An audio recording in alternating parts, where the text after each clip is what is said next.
This is When Rom Met Com, the podcast where we break down what makes a date movie a great movie. We're currently working our way through Vanity Fair's list of the 42 best romantic comedies of all time to see if they had us at hello or were a big mistake. Huge. I'm Jack, and with me, as always, is WNBA superstar Nora. I am tall. How tall are you? 5'10". Oh, that is tall. In this, I'm looking at you now. I was like, I wouldn't have got it. That's Hannah, good. how tall do you think I am on Zoom? I don't know what's offensive to say to a man. I don't. No. Anything you say, I won't be offended. Do you know what I mean? I don't know. Maybe like, were you like 5'11", 5'10"? 6'2". 6'2". Okay, there you go. Woo! I recently though had an issue where, so I'm 5'8", or I believed I was 5'8". For a very long time.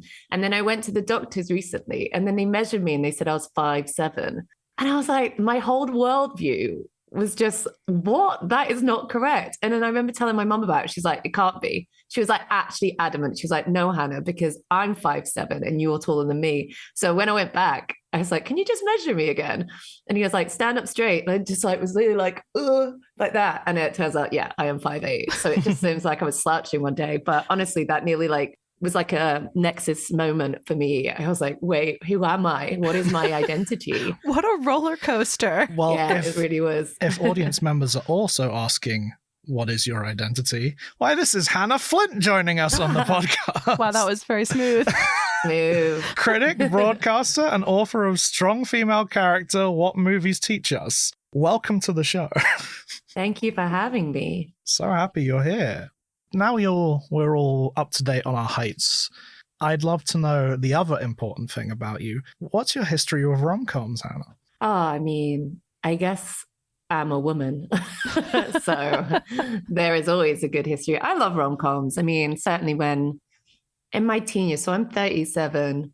So I am obviously like a, doggone millennial. And so the noughties was just like a plethora of rom-coms to love. I mean, gosh, I also feel like so many rom-coms like inspired me. Well, movies very much at one point as a teen and a child. And it's like, I thought I was going to do the job from a movie I watched. So I remember watching Flipper and for a very long time, really wanted to be a marine biologist.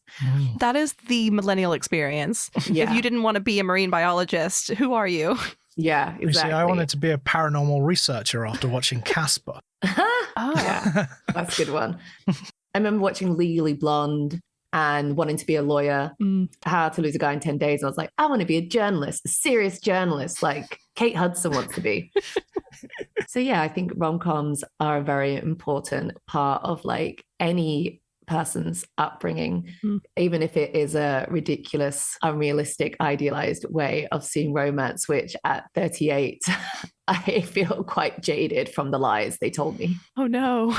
I get you. Yeah. One thing I will say about sort of what we're seeing now with maybe like romantic comedies, look, say like less, I don't know if you've seen The Drama. We've seen The Drama. Oh, yeah. Okay, great. And also by the time this has come out, the statute of limitations are done on that. But The Drama, Materialists, and Eternity, right? Yeah. These are three films where you have a woman who is kind of far more complex. She doesn't need a man to complete her. She can complete herself.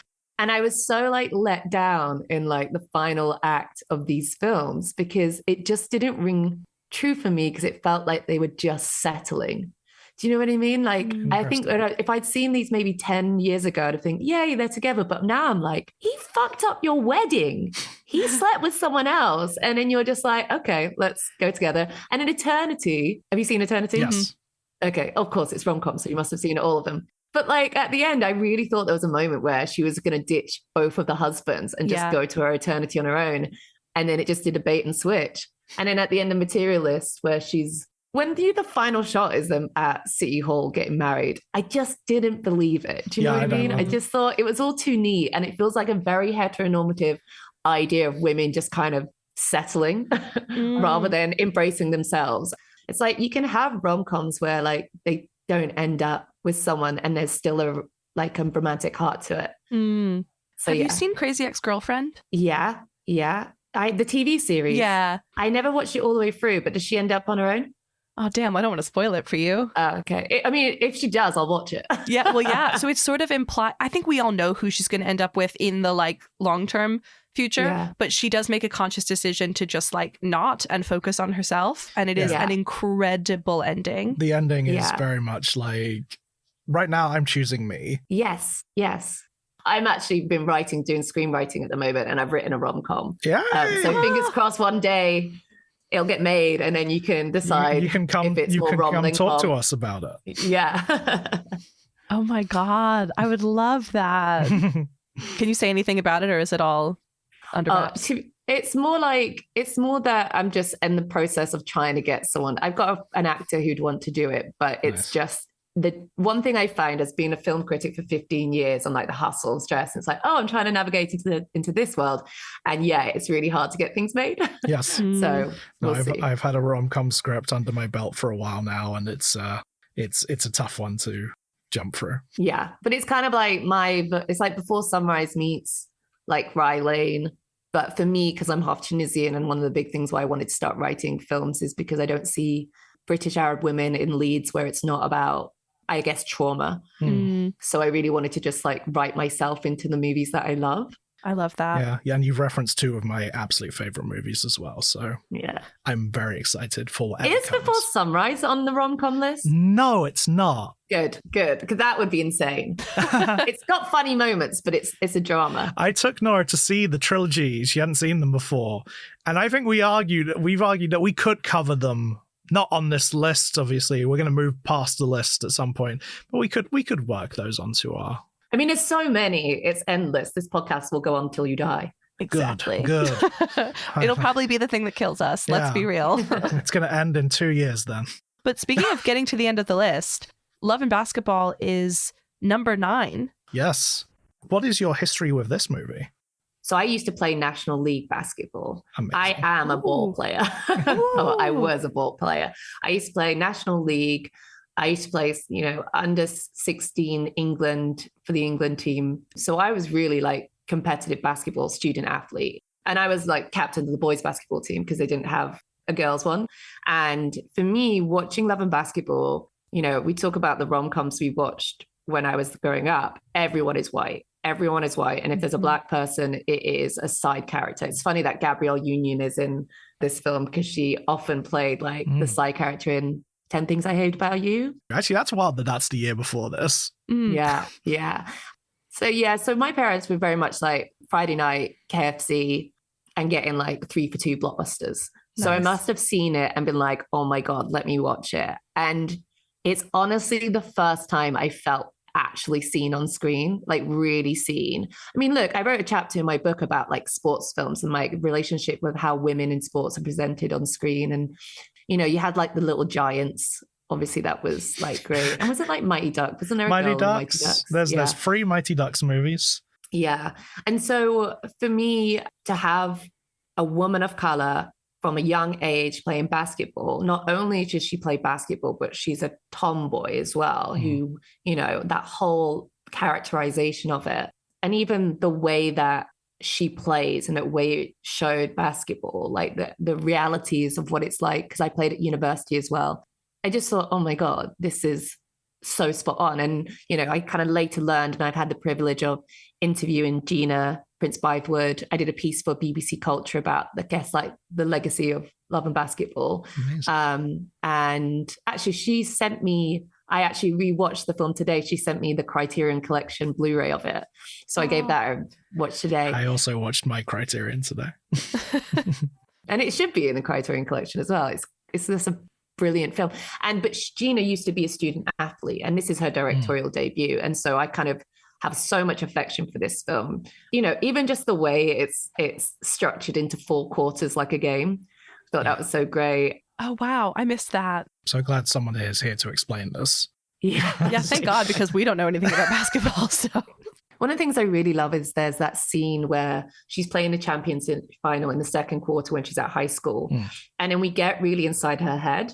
And it's really shown from that angle. And you really understand. Sequence. I thought that was a really well shot and what your mind is going through. But also the fact that when she gets fouled out, and there's a thing at the end again, because you want to stop the clock, you will intentionally do a foul, but she knows that her 5th foul, that means because you get 5 fouls and then you're out.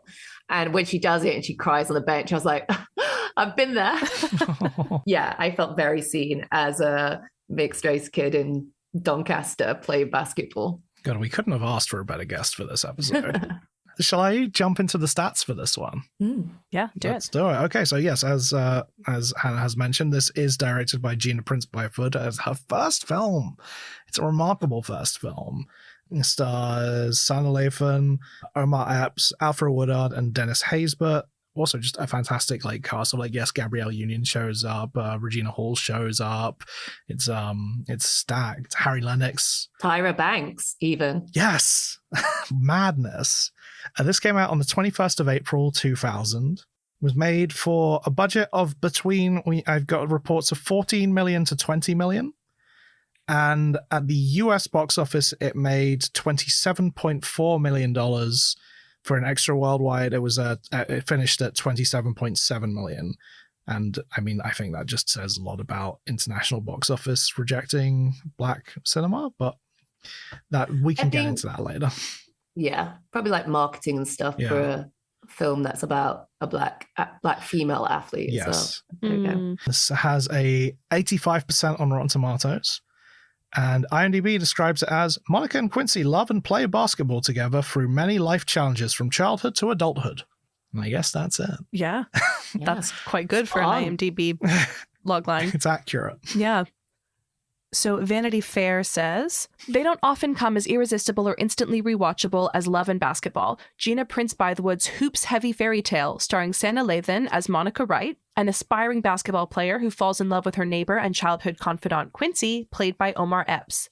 Nearly 25 years later, Prince Bythewood told Vanity Fair, via Gabrielle Union, who stars as one of Quincy's other love interests, that her first film absolutely set the tone for the dynamic career that would follow. I think it is so important for your first film to do that, to reflect who you are, say who you are, introduce yourself, which is why I'm so glad it was Love and Basketball and not something I had almost done. Consider us similarly grateful. And that was Savannah Walsh. I wonder what she almost did. That feels very something I had almost done, but we're not going to talk about that. Well, it was interesting because when I spoke to her, she developed it at Sundance Lab, and then she had Spike Lee help as an exec producer and to help her make it and such. And one of the interesting things is that the final scene where she's playing for the LA Lakers for the women's team. Yes. Because the WNBA actually only commenced as they were making the film. 1996, I think they came about. So it was a perfect timing. So she kind of been developed in obviously a couple of years, and then suddenly it's that's the fairy tale where she finally gets to play because it actually finally exists. What is it? Is it LA Sparks? Is that what they're called? I think it is the LA Sparks. Yeah. Yeah. See, I didn't know when the WNBA came about, and I was Googling it while watching because I was like, why can't she just, I don't understand. Yeah. I think the influence from Spike Lee is very noticeable in this, especially in that sequence you were talking about when she's playing at high school with the sort of voice going in. All the sort of Spike Lee sort of Nike commercials and basketball commercials feel like they are alive in that moment. Yeah, I'd also say that I forgot about it when I was watching it. I forgot that was in it, but in between each quarter, there's a cutaway to Magic Johnson. And it's interesting because obviously he had an amazing, she obviously saying it without saying it, but obviously she idolizes him and, he's posters on the wall and such. But it's interesting that obviously he had his own trials and tribulations going on. So it was quite great. And that kind of archived sort of footage is very Spike Lee as well. It is. Yeah. Also, I think as well, he gets the cutaways to when we first see them playing and you see the 32 necklace, do you know what I mean? It's really capturing she's a baller. Do you know what I mean? I think that was really great. I mean, I think this film has a wonderful energy about it. For a film that's just over 2 hours, I believe, it goes by. You're so happy to be in its company for that time. And they cover a lot. They do. Yeah. It doesn't feel like they skim over anything. No. Yeah, each quarter is perfectly paced. It's funny, even the little things that you notice where there's so many little details that, again, inform character. like with Regina Hall, who's so great in it, but I love it when she's watching Monica play. Yes. And then she starts like doing the cheers. And it's like, oh, she used to be a cheerleader. And it just tells us that. And it's just like that little character detail that kind of tells me a little bit more about who she is. Because obviously she's not in it that much. Mm. I should double check the deleted scenes. Because I had like the DVD of Love and Basketball. I have that still. And then they sent me the Criterion version. So see what else is on that one. I never opened it up. So I christened it today. Beautiful. So maybe the rest of the afternoon, I'll just check out all the Yeah, I've not gone through features. the extras on it, but it is a lovely set. Yeah. I love her sister, especially because you've got the like tomboy sister and the sort of like very feminine, popular, beautiful sister. And you would think that they would be in conflict, but instead she's just completely supportive. She goes to her games, like she helps her get ready for the dance. She like reassures her and finds her a date. Like, I mean, maybe she didn't want to go to that dance, but at least she helped set her up to be successful and to enjoy it. Yeah, she's a lot better than Jennifer Grey's sister in Dirty Dancing. Absolutely. That bitch. I really loved when she's like, oh, I got you this date by telling him you looked like me. And Monica sort of scoffs and she goes, if you were tore up, I would not be claiming you. Trust. Yeah.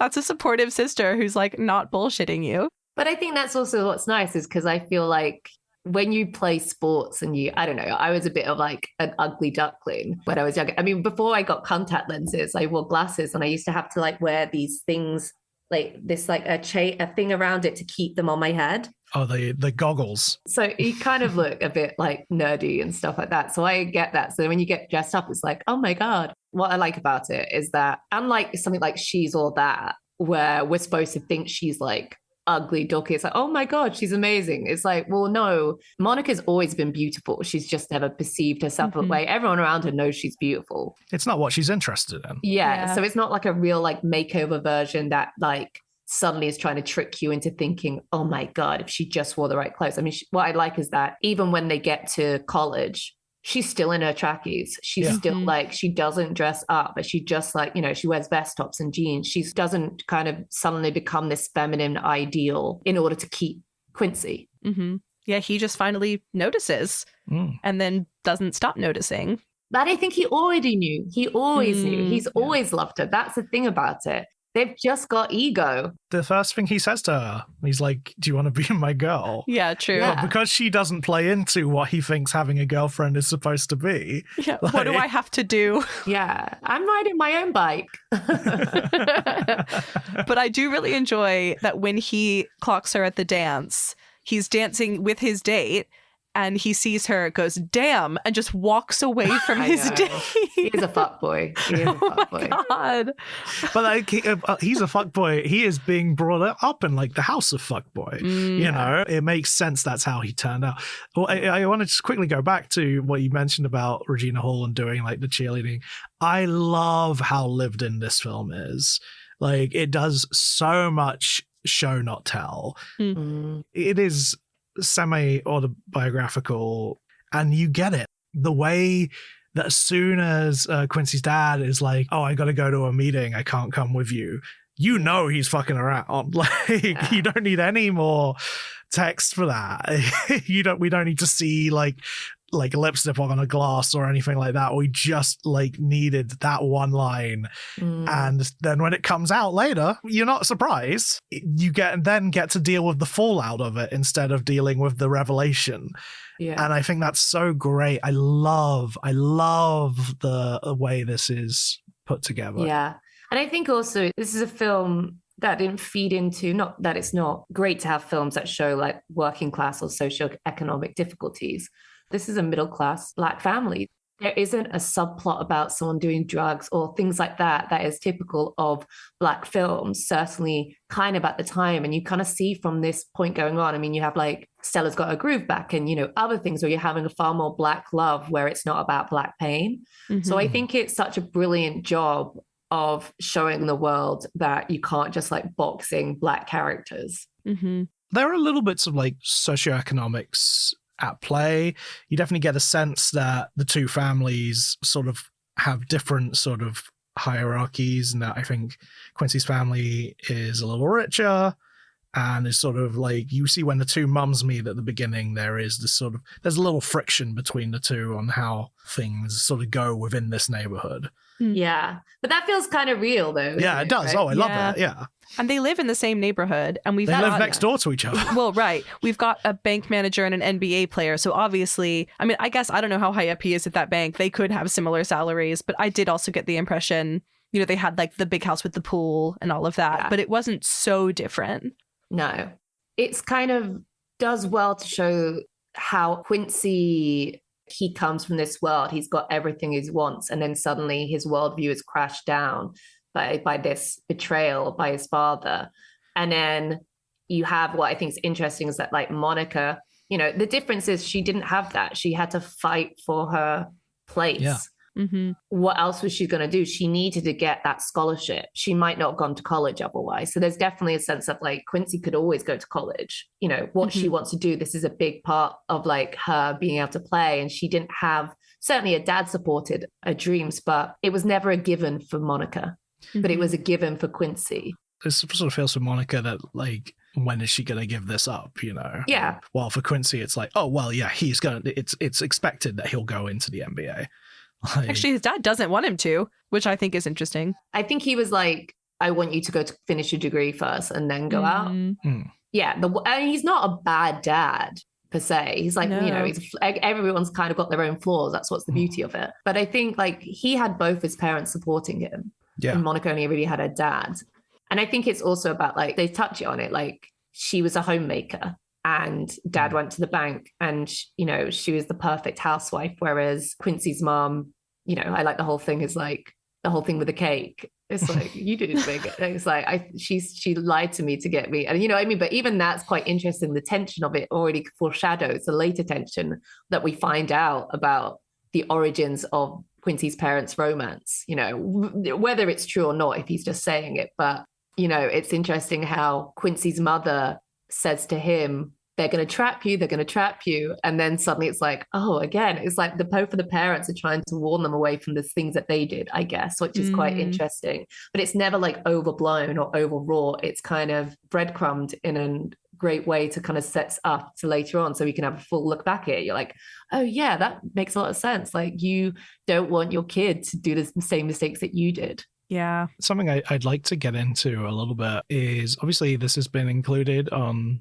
Vanity Fair's list, but I don't think any of us are under the misconception that this is a romantic comedy. I think this is very much a romantic drama. And I think it's funny you read that Vanity Fair quote earlier, Nora, and it doesn't seem to make any argument for it as a comedy. It just talks about how sort of groundbreaking the film is. And how great it is as a first film and how like a brilliant a film it is. And this is not to take away from the film at all, because not all great movies have to be romantic comedies. Just most of them are. Famously. That's widely considered to be the case. Of course. That's why we have legions of listeners. So I want to sort of delve into a little bit of why we think it made it onto this list. Well, I think it's a really good movie. Oh, I agree. It's a good movie. And I think people do this a lot where like people are constantly referring to like Titanic and The Notebook as rom-coms. Really? Yeah. I mean, they're wrong.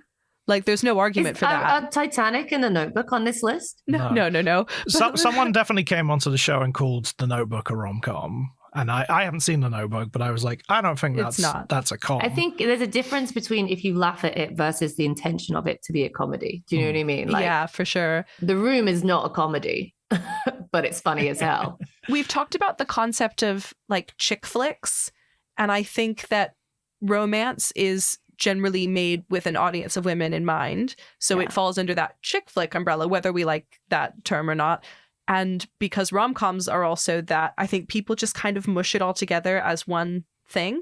And it doesn't do it justice, really, because there are comedy moments. Like, I love it when it's like, oh, who are you going to dance with? Spalding. And he's like, who's Spalding? And it's like,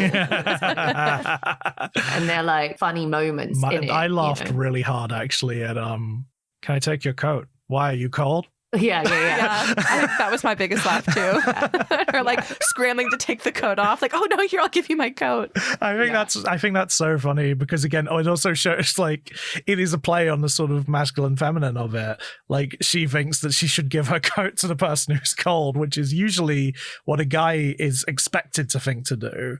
Yeah. It's a really nice moment. This is like a kind of innocence, isn't it? She's like, but I think, I don't know. I don't know the full list. I fear that one of it is because they were trying to make it diverse. Like, because I think sometimes there's a thing where things get miscategorized because there's such an overwhelmingly white number of films that have been made. Mm-hmm. And I guess like, I'm trying to think of like great Black rom-coms. This is one of 3 on the list. What's the other 2? How Stella Got Her Groove Back. Yeah. And Coming to America. Coming to America. Yeah, I'd say that's a rom-com. The Best Man jumps to mind. Yeah. Rye Lane is also one that... I mean, Hitch, Brown Sugar. Yeah. Something New, Why Did I Get Married, Last Holiday, The Incredible Jessica James. Yeah. That's from 2017. That's a great rom-com and it's black-led. So I wonder if it's just a case of miscategorization because suddenly rom-com is a blanket term for anything that is, as you mentioned, a chick flick. I guess they didn't want to say, maybe it's not like PC now to say, the greatest chick flicks of all time. It is a wild list, to be fair. I'll say the great thing about it being on the list is that hopefully it still inspires more people to see it. Like they might mislead them into thinking it's a rom-com, but especially like outside of the US, I think it's probably not got quite the notoriety that it should have. I think maybe for like maybe in white audiences, sure, but I think there is definitely a lot of affection in the UK for Love and Basketball from people from non-white backgrounds. But it annoys me that it's on the list. Because it's that thing of, isn't it really annoying when you go see a film and it's been advertised as a comedy and you're ready for a comedy and then you'll come away and by miscategorizing it, you're giving false expectations for the audience who might not like it as much because they were expecting it to be a comedy. And that's what annoys me about it. You know, do you know what I mean? It's false advertisement and it could be detrimental to someone's enjoyment because they go in thinking it's going to be one thing and it's not. Oh yeah, I always watch everything twice for the show. And the second time I watched it, I had a great time. And the first time I was like, this isn't a rom-com. And it annoys you because you're like, and then you blame the film and it's not the film's fault. It's the person who's categorized it as that. Yeah, exactly. So when I knew what I was getting into the second time, I was like, oh, okay, I can really go on this like emotional journey that I was not prepared for in the same way the first time. Yeah. It's like putting Ana de Armas in the trailer for Yesterday. And then lawsuits come about. But yeah, going back to Love and Basketball, these 2 are incredibly desirable. Yeah. This film nails that easily. And I believe Gina kept running into trouble with the MPAA because they're like, this film is too sexy. We need to give it an R. I know. Acting while black. Yes. Basically. Yeah. Yeah. And it is sexy. It is. But yeah, that's a ridiculous sort of problem to run into. Well, they were dating while they were making the movie. Yeah. Which is a fun fact. And they didn't disclose it to the director ahead of time because they were afraid she would have an issue with it. Yeah. Also, I think Sana had to learn how to play basketball. Yes. Mm-hmm. She didn't. I think Gina said she tried to get people that are actually ball players, but they just weren't there. But she's so good. What I love about it is that, you know, when God, I've watched this probably like 20 times now, but if not more. But I always find myself like smiling and grinning when I see them together. And it's just these like little moments you're like, oh, and then I'm like, oh, wow, yeah, it's still getting me. And I think there's a real gentleness, even when they do the kind of sex scene. And I actually remember saying to Gina, I was like, I'm so glad you did a sex scene where they actually use a condom. Yes. Because so often you don't show that. It was really gentle. It was so nervous and a little bit awkward. And that pain, you get the pain when it first happens. It's like, men will never know. But when you see that, I don't know like, what that's you're talking real. about. Yeah. And it's funny because obviously I watched this when I was before I'd had sex. So I was like, oh, wow. And then when it happened, I was like, oh, Right. I love the idea that you were like, it's your first time, it's a big night, and you're thinking about Love and Basketball. You're like, I understand that scene now. I think I probably wasn't thinking about it, but it's also like, I guess it's like, it's gonna hurt. I mean, they did tell us in sex ed that it would hurt a bit, but I think it was just so perfectly done. I think I read somewhere like Andy Warhol said that sex is like not sexy. Inherently, it's not that sexy when you do it. If you actually like video, it's actually quite ugly the way people are in it. And obviously cinema gives this really like glamorous version of it. And of course they do look great kissing and such like that. But I really enjoyed that it didn't try to be like overwrought. It was just very much like you're witnessing someone, two people who are in love make love. You know what I mean? I thought it was really sweet. Yeah, and especially because they're teenagers. Yeah. Like they're so young and presumably it's 17, her. 18? Are they 18, I would say, because it's their senior year? Yeah, I was 17, but yeah, they're 17 or 18. So I think it was like really sweet. And I just even like the way that when his parents are arguing, he just like knocks on their window and it's like, oh, they've been doing that for years. And that's, again, showing it, not saying it. Yeah. Exactly. The way she just like, she doesn't ask. She just throws him a pillow and a blanket. It was like, oh, they do this all the time, which up to that point, you've only seen them kind of bickering or kind of like not getting along super well. And you're like, oh, there's actually this real like intimacy and love and friendship that we hadn't been shown.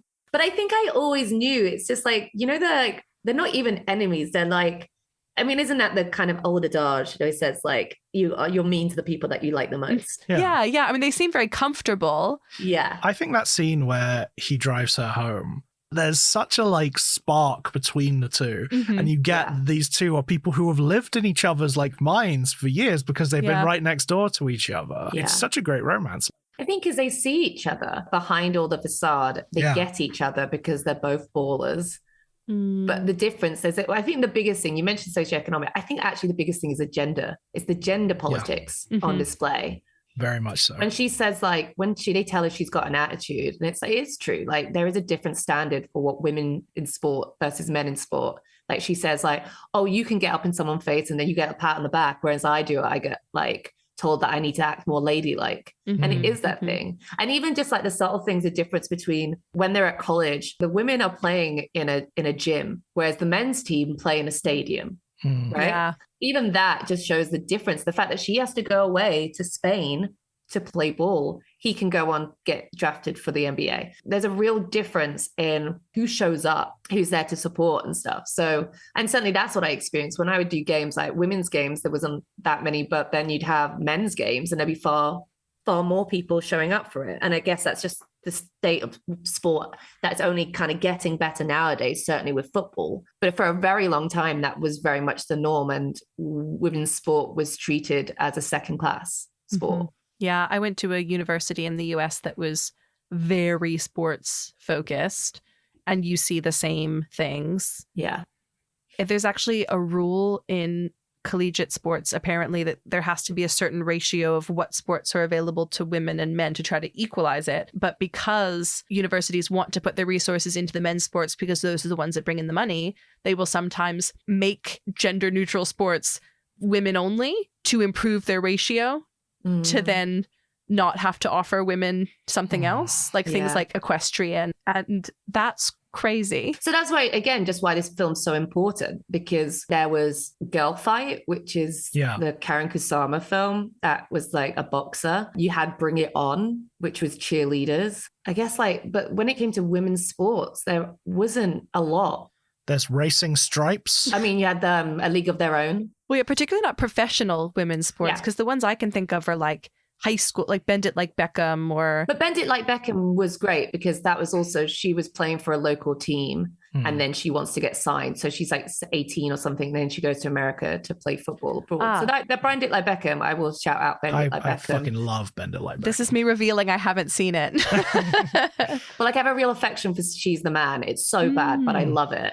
But like the football on display was terrible. Like they're all shit. But when you watched Love and Basketball, that is real athleticism. Yeah. This isn't just like getting someone in and like having Amanda Bynes running around just looked terrible at football. Like they had real basketball players as well, filling out the teams and stuff. So it felt real. And Santa spent like 2 months with a basketball coach. Yeah. I believe Gabrielle Union really wanted the part of Monica and had like basketball in her background, but they were like, no. Well, she's married to thingy now. Dwayne Wade. Yeah, Dwayne she got there in the end. She got her love in basketball. Yeah, exactly. Can we talk about the scene when they're kids? Yeah. Those kids are fantastic. Oh my God, they're so good. Kyla Pratt is a fucking joy. So funny. What does she voice, though? Doesn't she voice? She's the voice of Penny Proud in the Proud Family. That's it. She's like a Disney Channel kid. Yeah. She was in the Fat Albert movie. I don't remember that film. Is that a Eddie Murphy one? No, that's Kenan Thompson and Bill Cosby. Less said, the better. Yeah. They're so cute and it's so real and it's funny and it did again, remind me of playing basketball with boys who think they're better than you, and then you show them it's like, are you nice? I'm nice. I'm nice. The little fight down the hill. Yeah, that's a brilliant moment. That moment where it's like, you got to ride my bike. No. It's like, what I don't know. She's like, your ugly dog. Is like, yeah, fucking take him down. Yeah. It's so childlike, as it should be. They are kids. It's wild just looking at that. And you can see immediately already these kids are going to fall in love. Mm-hmm. Yeah. You know, when they're like, he's like, I can do a karate kick. Like, yeah, look at me. Yeah.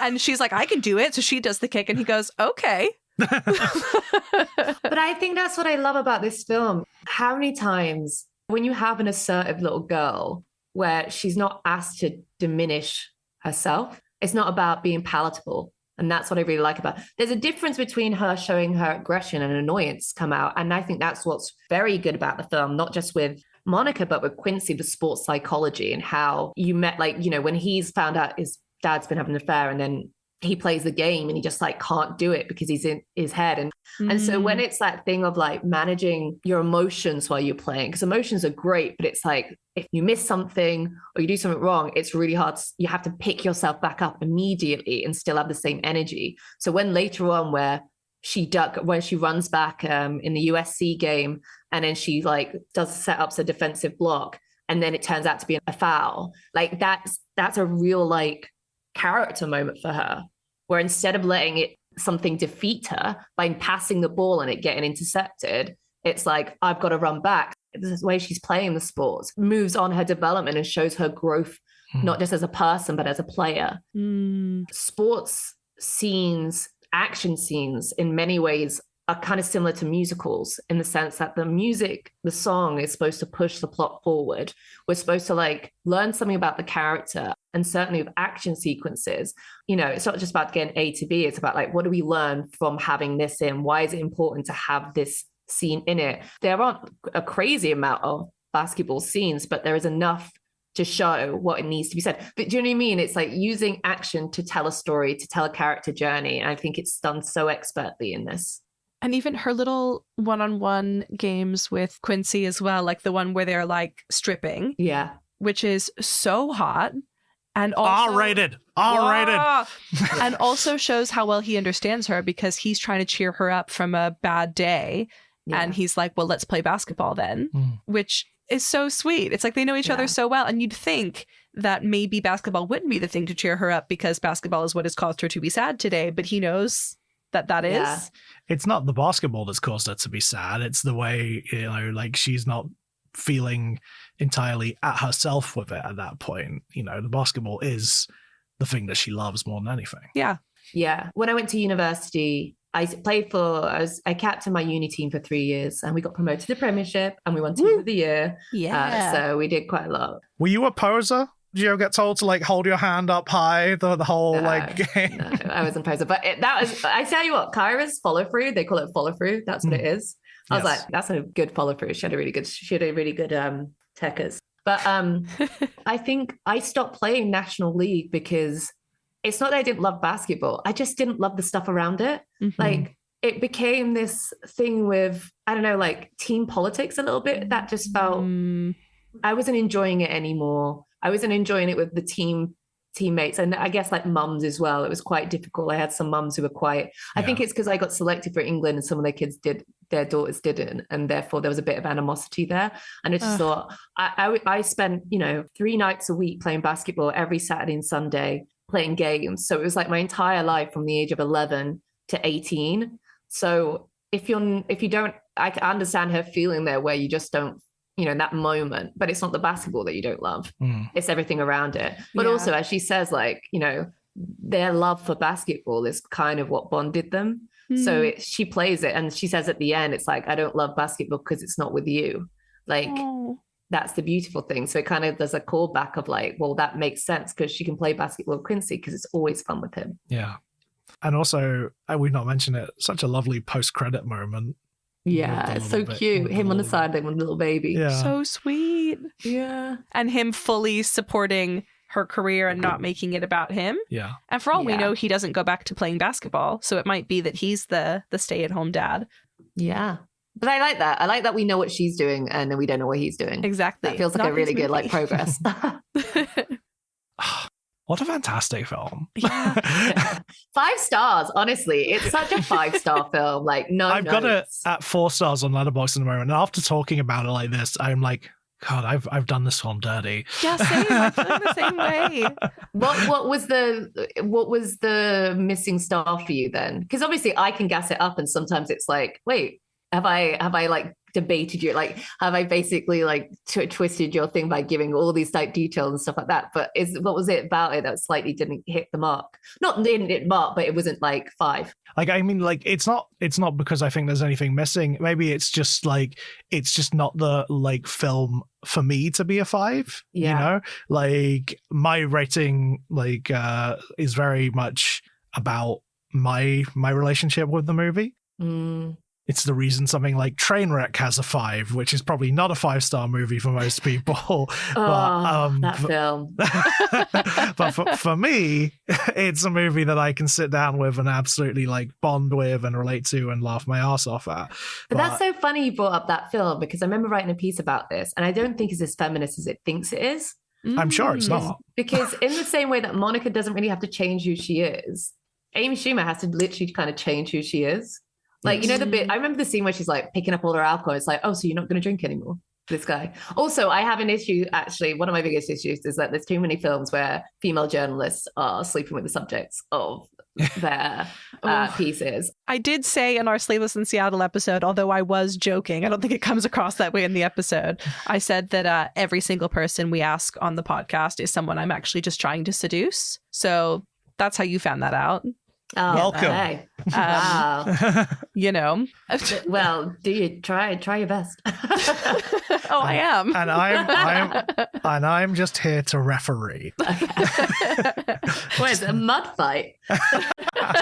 Well, that's what the last act of the show becomes. Okay, right. Bring your own mud. Bring your own mud, definitely. Ooh. We were talking about the like strip basketball scene, and I feel like I have to point out the obvious parallel of, so what do we play for? Clothes. And then at the end, it's, what are we playing for? Your heart. Yeah. And that like beautiful parallel. And I accidentally had that line spoiled for me before I watched the movie, the what are we playing for? Your heart. And I assumed he must be saying it to her. Like he must have screwed up and she's left and he's come back to win her back. And I really, really love that that's not what was happening there. Yeah. Yeah, it hits hard, that bit. It's like, and it's so corny, and yet the way she delivers it, it's like, oh, so earnest. Yeah. It would be corny if he delivered it. I think it's because she does it. Right. It's so earnest. I think it's also interesting, like the dynamic of their relationship, because even watching it now, I'm like, I don't think Monica did anything wrong. No, she didn't. I feel very strongly about this. He was being an asshole. Like she had curfew. He sabotaged. And that's what Robert Pattinson did in the drama. Men will self-sabotage when there's too much emotions, and it feels like a pattern. Sorry, Jack. But I think there is I found like men, maybe not all men, but a lot of men struggle. Hashtag yes, all men. It's all men. As I've said before in this podcast, we know what we did. Yeah, but I think it's like men when they go through something that is emotionally taxing, whereas women will reach out and have a support thing, men will not do that. They'll not want to actually, I know he wants to talk to her that night, but it's also like, again, she's got a curfew. Go back to her room. Just like, it didn't have to be like that ultimatum thing for her. Yeah, sit on the phone. It's not all about you. It kind of shows he doesn't really value her as an athlete the way he expects her to value him as an athlete. Exactly. My little argument on that is, and not to defend him, but because he has been treated in such a different way as an athlete, he is probably like, if I broke curfew, nothing would happen. You know what I mean? Yeah. That's where, like, from his point of view, I don't think he understands the difference that she has to go through. Yeah. Right. And again, the gender politics. No, very much. I'm defending him under the sense of, like, that is unfortunately the patriarchy he's been brought up into. Rather than him actually not, I think he does respect her as an athlete. He just doesn't understand that he has to also respect her as a female athlete. But he's also been raised in a home where his mom was the kind of wag, like stay at home. Yeah. And so he doesn't have those examples of women holding their own and having their own goals that are independent from men. And some of that has to have seeped in, even though, like, obviously he's great. Some of that has to have stuck. Yeah. Although I think just to, like, spread the criticism as equally as possible, the way she reacts to him, like, politely speaking to someone about the upcoming game as if he has, like, stuck his tongue down this girl's throat in front of her is nuts. Like, when he does basically plan a date right in front of her, she's right to react about that. But, you know, when they're walking through campus and someone goes, "You gonna win the game?" And he's like, "Yeah, I'm gonna win the game." And she's like, "What the fuck is wrong with you?" Yeah, I agree. But I guess it's that thing where she's like, only ever loved him. She has a lot of insecurities. The only thing she knows she's good at is ball. Like, she doesn't know, she's still learning and stuff like that. So yeah, she's not perfect. And I think what's interesting as well, like when she goes to visit Quincy in hospital, he says he tried to reach out to her twice and she clearly ignored it. So I think what was interesting, because it's like, oh, he tried to make amends. He wanted to do it, but she just shut down and was like, out of sight, out of mind. I think if we didn't have that scene where it seemed that he'd actually tried to reach out, if we didn't have that, you'd be like, why is she chasing him? Yeah, 100%. You know what I mean? I love her answering machine was broken. Yeah. Okay, Monica. She threw a basketball at it. But I think that, like, fills in a lot of gaps really neatly of it wasn't just like, he knows he fucked up. Yeah. They just didn't communicate their feelings in a way that was, you know, smart. And they're in their 18, 19s or something like that. So it's like, you know, coming back later on life where you're kind of grown up and then you realize like, oh, actually, I've done a lot of things. And so those moments with her mum where she talks about things, I think are really great. It's great that she says, I want to play for your heart, and she gets her man back. But I like the fact that it wasn't, he clearly wanted to be accountable for himself and he tried, but she was the one who wasn't ready for it. Because it would have hurt. Like, I'd be fucking like that. I'm a Taurus. Like, if Quincy did that to me, he'd be like blocked, dead to me. And then like truly. 5 years later, I'd be still like pining over him, saying maybe I should have. It's complicated. Again, they're both like flawed characters. And I like it because it's not this like, you know, in a lot of rom-coms, it's all very heightened. It's all a bit silly and people do things that are kind of wacky. I don't know. And these are like, oh no, this is a very realistic situation of how people break up, grow up, and then maybe get back together. Yeah. Sad for Tyra Banks though. Oh, or Tyra Banks. Yeah, but she also hated his taste in home decor. Yeah. As we saw from one very brief shot of them like packing up his room or whatever. And she's like, no, we're not bringing that.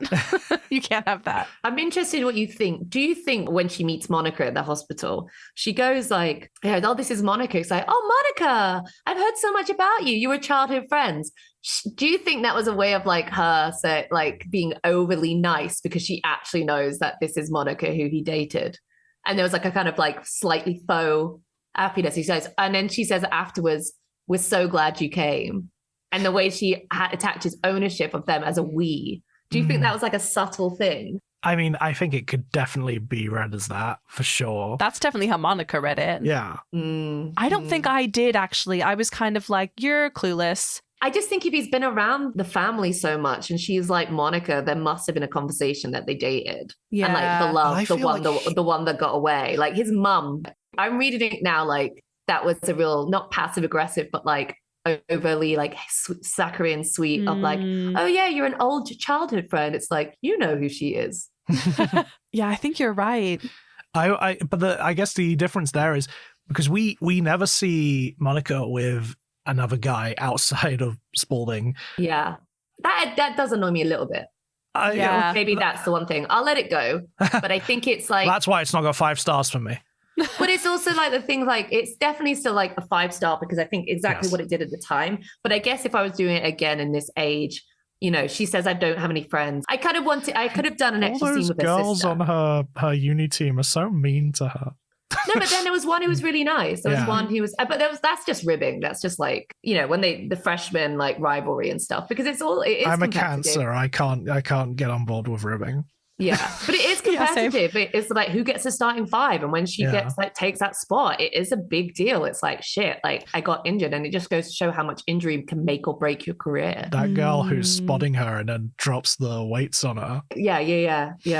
It's you know, but that's just that. It seems like, you know, typical kind of hazing. Yeah. At university. Not that it really happened when I was playing basketball. Nobody dropped weights on you? No, everyone's quite nice. We just used to do like on Wednesdays, there used to be a social, it'd be like AU night at like this place. Oh my God, this club. I went to Nottingham University. There was a club called ISIS. Oh, yeah. I feel bad for ISIS, for the goddess ISIS. Had her PR ruined. Yeah, her name's been appropriated. I remember we used to get like oh God, it's so gross now we think about it. We used to go to Costco and get like loads of booze, like Labrini and loads of mixes and all this stuff. And then we'd buy like, not even a bucket, like a bin, and then pour all the stuff and it'd be a cocktail. And I remember the times we were like turned up. But one of my times, my friend got so like drunk that she fell over twice in front of the bouncer and they wouldn't let her in. Anyway, uni. If you fall over once, it's fine. Falling over twice, that's too much. Yeah, it was like, no, one could be clumsiness. 2, yeah. I always remember first year at uni, and somebody in my halls was doing the rugby team. And to initiate, he had to drink a goldfish. We didn't do shit like that. I always felt so bad for the goldfish. Yeah. That's I think it's such more of a men's things like that. It's like a weird, fragile masculinity bullshit. But I think with like, I don't know, with the basketball stuff like that, I never experienced that, but I did get the piss taken out of me by the older players. Certainly when I played under 16, under 18. But then what I was going to say is like, because we never see her with another guy. We see him with plenty of ladies throughout the movie. So I do wonder if Tyra Banks' comment about it is actually that. Like, has he brought her up? He's been with people. Does he bring up Monica? I mean, like, she's the love of his life, but I don't even know if he realizes that. Yeah, I think that this story is a classic case of idiots to lovers.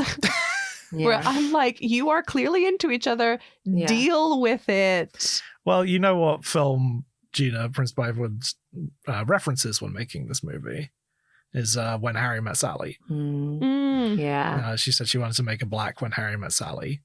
Yeah. Oh, I love that. Yeah, you can see that in the way this film is structured. And that can also be described as idiots to lovers. Oh, definitely. Yeah. But more comedy in that one. Yes, a bit more. Yeah. Believe it or not, that makes the list as well. Yeah. No, it should. Is it like number 1? It's number 1. Of course, as it should be. Yeah. Yeah, I think my good faith assessment of it is that she's so focused on sport. And also, as we saw in one of that changing room scene where she gets told that she only got on the team, the USC team, because someone else got pregnant. Yeah. So I think there's probably something like that. Like, it is dangerous. I don't know. Like, Quincy's the love of her life and she knows it. He knows it. And therefore it's like, I'll just throw myself into work instead of actually trying to do anything else. And she's kind of trapped in that thing. Yeah. And she's maybe sabotaged herself by not making friends, by not trying to move on or not trying to enjoy herself, because what she realizes that what she misses. I mean, look, we have like, they've known each other their not entire life, but majority of it. For the majority of their lives, they've been intertwined. When Gabrielle Union says, "I'll give him the note," like, yeah, they live next door, but clearly, like, the school knows that they hang out and they talk, and he comes to watch her games. Mm-hmm. Gabrielle Union's face after giving her the note is a pretty good one. Yeah, so funny. But also, Monica gets very slut-shamey about it, obviously because she's jealous, and so she's trying to present Shawnee as like, oh, you don't want her because she's gross. Like, she's trying to put him off of her. Yeah, I think she is slut-shaming. She calls her a hoe because, and I do think she does make a valid point in the sense of like, it's hoe behavior. She meant to be a hoe, but it's hoe behavior because she's like, she doesn't want to get to know you. She doesn't want to say, hey, do you want to hang out and stuff like that? And it's like, it kind of like, yes, maybe in the delivery, but I do think she's trying to say like, she's just serving herself up on the platter. And I guess it's also her projecting her insecurities because she has no experience at all. Yeah. And she doesn't know how to ask. And she thinks that like the ship has sailed and she is, again, like masculine, not typically feminine. She doesn't see herself as pretty. You know, she's always been like, their relationship feels somewhat siblingly, maybe. But she also explicitly knows that she's in love with him because when she asks her sister, have you ever been in love? Do they ever love you back? Yeah. Oh. Yeah. I love that line though. Her sister goes, yeah, after I leave him. Again, comedy. She's so funny. It's so funny. I guess I would update Idiot's Lovers actually. He's an idiot. She is scared. Yeah. What it is, the line between idiocy and scared is a very thin line. I think she's insecure. I think insecure is the main thing here. And she puts all her confidence in her identity as a baller. And that identity is the one that sustains her. But then she realizes like, that's not enough. Like work can't be your entire life. I need to have like outside interests. Yeah. And why do you think she doesn't take his calls when he tries to patch things up? I think she's just ridiculously hurt, like heartbroken. I want to know when her birthday is. Is she Taurus? I think there's also a little bit where she's just closed off that part of her life. Yeah. Like, you know, walls up. I think even just down to the fact that like she's watching Spanish language dubbed sitcoms in her apartment while playing on the team. Like she's completely lost to that part of the world now. Yeah. Speaking of her being in Spain, when she goes to the restaurant and the two guys walk by and her former like college teammate is like, oh, when she's like, oh, how are the Spanish guys? You know, that whole bit. In the credits, those two guys, one is credited as handsome Spaniard and the other is credited as Spanish guy. Now, when I tell you I'd be on the phone to my agent so fast your head would spin. Are you kidding me? Do you think this is a hot gluer situation? Handsome Spaniard and Spanish guy. I'd be so mad if I was Spanish guy. You know what? I was listening to I guess Amy Poehler's Good Hang podcast. And I think Mike Schur was on it, and he said he always gives his like extras actual names and the most ridiculous names ever. But he was like, it was because if someone puts it on their IMDb page, it's better to say I was Tamsin Joseph in something rather than girl with stick. Do you know what I mean? Like, yeah. And I think it's like sweet. So when you see that, it's like, if I ever do that, I'm going to be like, maybe give them names in the credits. Cause I think that is a sweet thing. Cause if you're like a jobbing actor or something, you want something else, it's like better to say you've got a named role. It's why I love the credits in the original Naked Gun, where people get credited with the lines they had. Yeah. That's fun. Yeah. Great. Cause that's what I'm going to remember from that movie. Yeah. And also that's going to be on their show reel. Yeah. Well, yeah. And as a casting director, they'd be like, oh, that guy. Like that would actually be helpful. Yeah. Unrelated point. Alfre Woodard and Sanaa Lathan have played mother and daughter in 3 movies. Oh, interesting. But their mother-daughter chemistry in this is spectacular. Oh, when she hits her. Oh. And then she immediately feels terrible about it. Like you can... Yeah. Oh, yeah. What was the other films? What are the films then that she's played? Something New and The Family That Prays. Something New. Yeah, Something New is when she has an interracial relationship with the guy who is the mentalist, that actor. Oh, yes. From Devil Wears Prada. Yeah, Simon Baker. Simon Baker, yeah. Yeah. So, best song. Best song for me, I went for Light as a Rock by MC Light, which is the song that comes on at the beginning of the second quarter when they're showing them in high school, just because it was a fucking bop. It came on and I was like, this is great. I'm having a time. This has got a fucking great soundtrack, to be honest. This is a hard one to pick. The only one I'm slightly confused by is Woman's Work, which I just associate so much with charity adverts, the Kate Bush version. So watching it during a sex scene is I was just like, oh no, I don't. The two things do not work with me together. I love Rufus Shaka Khan's Sweet Thing. I basically listened to the soundtrack in anticipation for this, and I was like, oh, I do love that song so much because I think it's a beautiful song. I can't remember exactly where it is in the film, but it's probably definitely at some point where Quincy and Monica are being loving or something like that. I also went for a high school song, which was Just Got Paid, which is what is playing when they arrive at the dance. Yeah. And it's just such an amazing, like, they walk in and everyone at that dance is an incredible dancer. Yeah, because it's a black school. When I was watching it, I was like, this could never be any of the dances I went to at school. So are you saying going to that school is something you would do? Hey. Would do, wouldn't do, have done. Yeah. I would cry after being fouled out. Valid. Wouldn't do. I wouldn't only sleep with one man my entire life. Good for you. And what was the final one? Have done. Have done. What would I have done? I would have answered Quincy's call. Has someone sort of slid back into... No one I ever want to slip back into my life has done. So the jury's still out on that. We'll see. But that sounds like people you don't want to have done have done it. Yeah, there's just like some people who like, I remember someone trying to slip back into my like messages. There's this guy I dated who I once took him to the Kingsman's Secret Service like premiere. And that's obviously for me as a critic, that's a work event. Yeah. And I asked him not to, and he threw popcorn at Colin Firth because he thought he was a Tory. And it was so embarrassing. He did so I kind what? of like, yeah. And then I kind of ended it like maybe a few weeks later. This is like my 20s. So I feel like in my 30s, that would have been, I'd be like, get out now. But I remember after my book came out, he started like DMing me on Instagram. I was like, what are you doing? So yeah, that's my experience. But I don't know. Maybe it depends on the person who would contact me again. Maybe I'd answer the call. I think I've told this story. I have a similar work event person being inappropriate. I was working PR side for films, and I had to go to a screening of Scouts versus Zombies. And I took my girlfriend with me, and we're sat next to my boss. And there was lots of free alcohol at the screening because people wanted you to like that movie. And she started drinking it and got quite drunk. And then during the movie, tried to give me a hand job right next to my boss. To which I just had to be like, not right now, I'm at work. Hey, that's like, whoa, that's bad. I have given someone a hand job in the cinema before. Oh. Yeah, but that was like, I was a teenager. And it was also the back row, like, know the location. And you weren't sat next to your boss. Yeah, God, mate, that's just insane. During the sexiest movie of all time, Scouts versus Zombies. Did you break up with her? Over that? No. I feel like I would have. You're like, same time next week, but in the back row.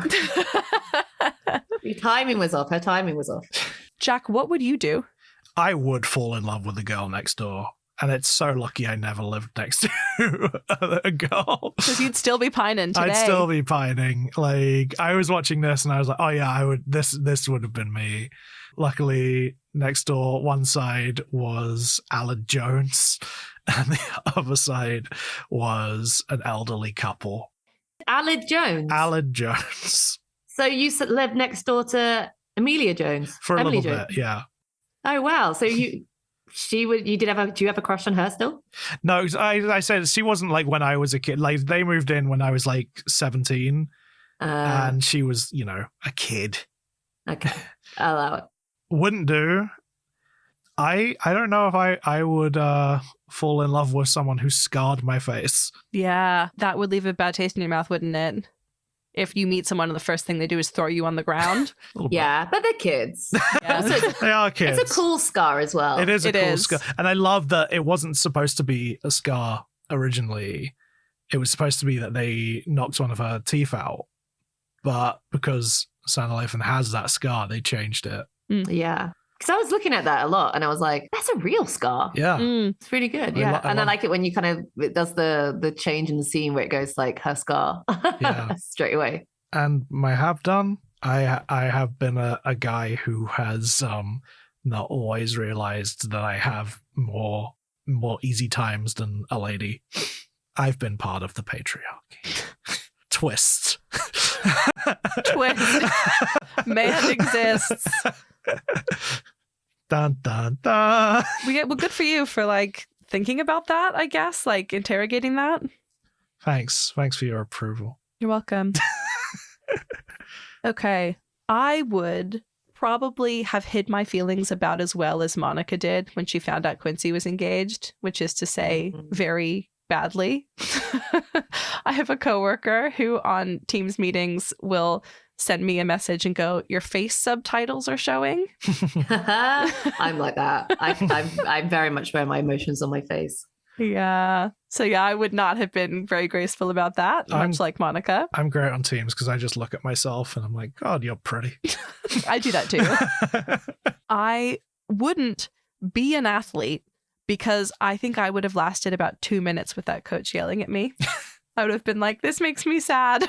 I'm going back to acting class. Yeah, of course you went into the ultra neutral, nobody mean acting world. Yeah, good point. That's a very good point, actually.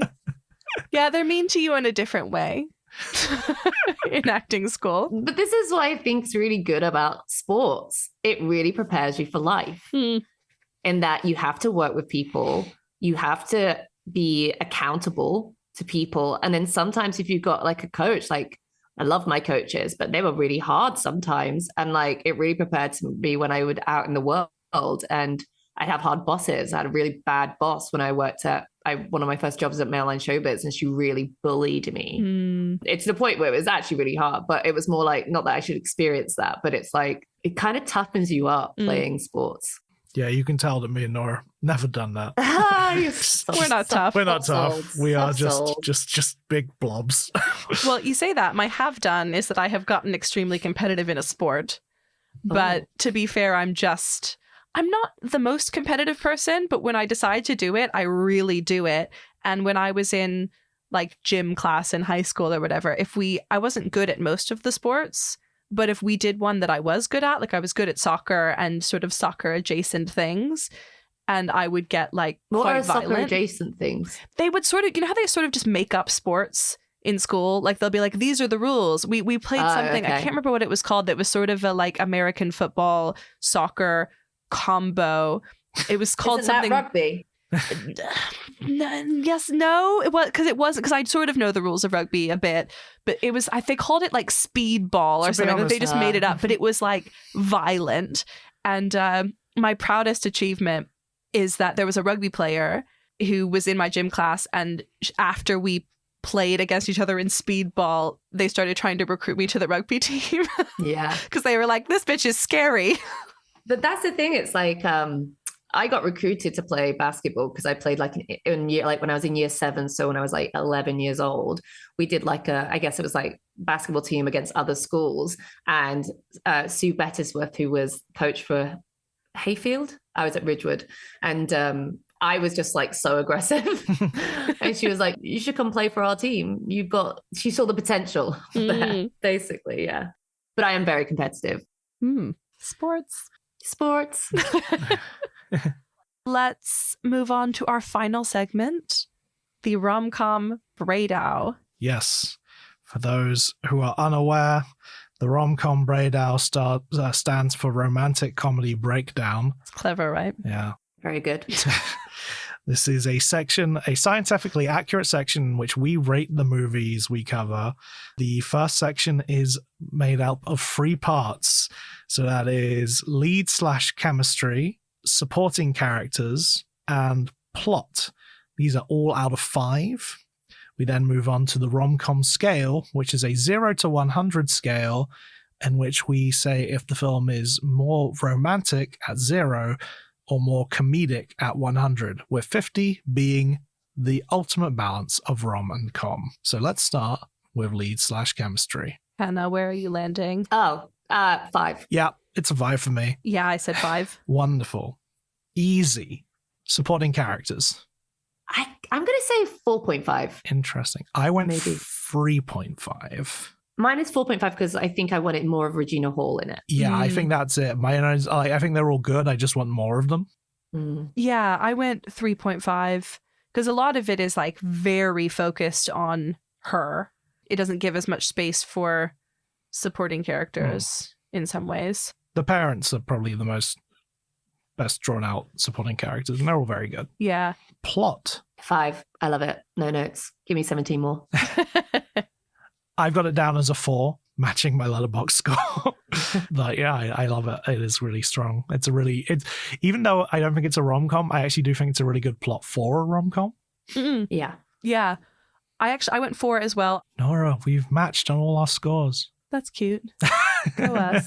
And so the rom-com scale, 0 to 100.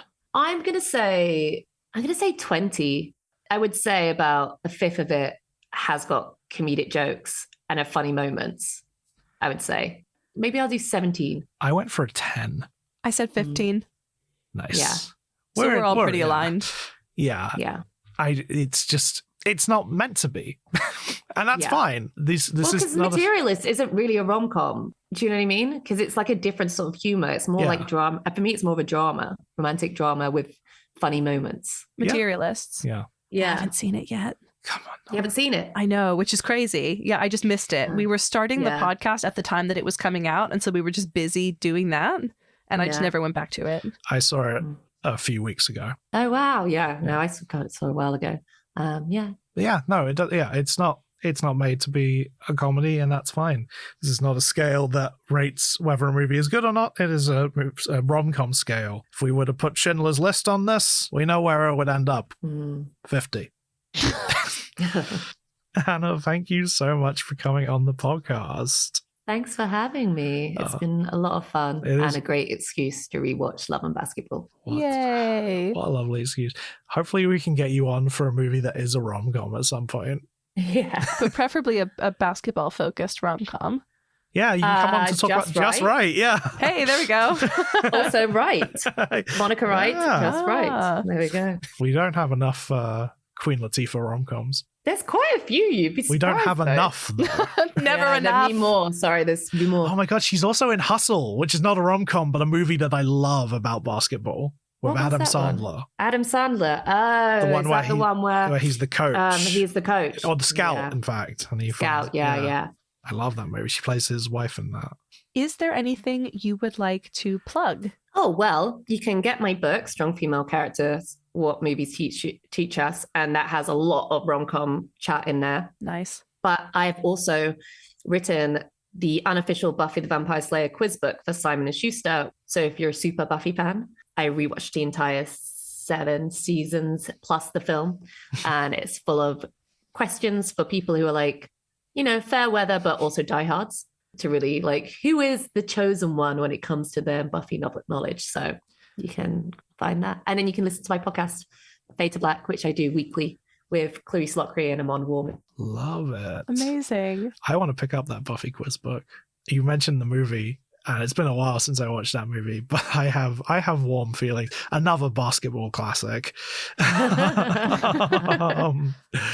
have a warm feeling. I have my cousins in that movie. Oh, no way. Yeah, Natasha Gregson Wagner. I don't know she her. Gets I think she is the first girl to be the best friend to kill. Yeah, she gets killed friends. early on. Yeah.